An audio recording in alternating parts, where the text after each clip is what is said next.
جب جنگ ختم ہوئی تو 70 صحابہ شہید ہوئے، 69 کے جسم مل گئے، مگر حضور کے سگے چچا حضرت حمزہ کا جسم نہیں ملتا۔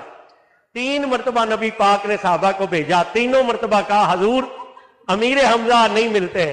نبی پاک رو پڑے، حضور نے کہا وہ میرا چچا ہے، وہ میدان سے دوڑ نہیں سکتا۔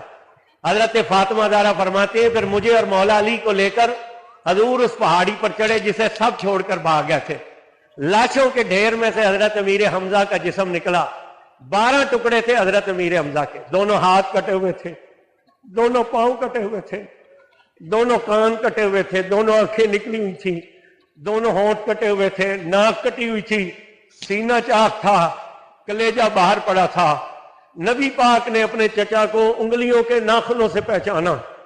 حضور زاروں قطار رونے لگے اور آپ نے فرمایا چچا تو نے چچا ہونے کا حق ادا کر دیا۔